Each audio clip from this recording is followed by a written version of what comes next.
Hi കൂട്ടുകാരെ, good evening. നമ്മൾ ഇന്ന് പരിചയപ്പെടാൻ പോകുന്നത് മലയാളം ക്ലാസ്സിലെ ശൈലികൾ എന്ന ടോപ്പിക്കിലാണ് ഇന്ന് നമ്മൾ ക്ലാസ് എടുക്കാൻ പോകുന്നത്.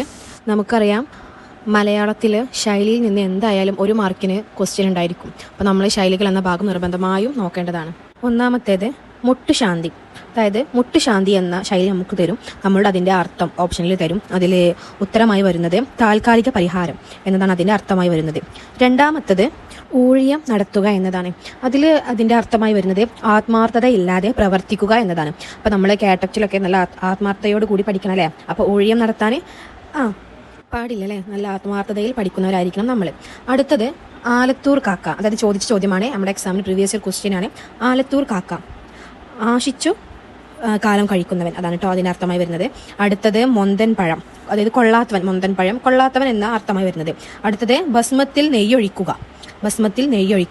അതതിൻ്റെ അർത്ഥം വരുന്നത് നിഷ്ഫലയത്നം. പുളിശ്ശേരി വയ്ക്കുക, അതായത് നശിപ്പിക്കുക. പുളിശ്ശേരി വയ്ക്കുക എന്ന് പറഞ്ഞാൽ നശിപ്പിക്കുക എന്ന അർത്ഥം. അതുപോലെ തന്നെ അതിനോട് സാമ്യമുള്ളതാണ് പുളിശ്ശേരി കുടിപ്പിക്കുക, അതായത് വിഷമിപ്പിക്കുക എന്നതാണ് അതിൻ്റെ അർത്ഥമായി വരുന്നത്.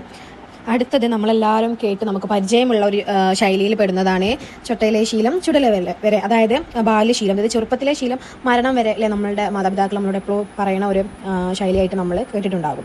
അടുത്തത് ആനവായി ലമ്പഴങ്ങ, അതായത് നമുക്ക് ഊഹിച്ചാലേ ആന എന്ന് പറഞ്ഞാൽ വലുതാണല്ലേ, അതിൻ്റെ വാഴയും വലുതായിരിക്കും. അതിൽ നമ്മൾ ചെറിയ അമ്പഴങ്ങ ഇട്ടാൽ എങ്ങനെ ഇരിക്കും? ചെറുതല്ലേ നമുക്ക് കിട്ടുന്നത്, അതായത് അതിൻ്റെ അർത്ഥം ചെറിയ നേട്ടം. അടുത്തതായിട്ട് വരുന്നത് എരുമത്തലയൻ, അതായത് വലിയ വിഡ്ഢിയായിട്ട് ചെയ്യുന്ന കാര്യങ്ങൾക്കാണ് എരുമത്തലയൻ എന്ന് പറയുന്നത്. നമ്മൾ ഇന്ന് 10 ശൈലികളാണ് ഇവിടെ പരിചയപ്പെട്ടത്. ഈ 10 വരുന്നൊന്നും പറയണില്ല, കുറേ ശൈലികൾ നമുക്ക് ഇനിയും പഠിക്കാനുണ്ട്. 10 ഇന്ന് ചർച്ച ചെയ്തതെന്ന് മാത്രം. അപ്പോൾ നമ്മൾ എന്തായാലും പഠിക്കുക, അർത്ഥം മനസ്സിലാക്കി പഠിക്കുക. ഞാൻ നേരത്തെ പറഞ്ഞതുപോലെ തന്നെ ഒരിക്കലും ബൈഹാർഡ് ചെയ്യേണ്ട ആവശ്യമില്ല. നമുക്ക് മനസ്സിലാക്കി അർത്ഥം വെച്ച് പഠിച്ചാൽ തന്നെ ഇതിന് ഉത്തരം കണ്ടെത്താവുന്നതാണ്. അപ്പോൾ ഓക്കെ, ശരി, നമുക്ക് അടുത്ത വീഡിയോയിൽ കാണാം. അതുവരെ എല്ലാവരും നന്നായിട്ട് പഠിക്കുക.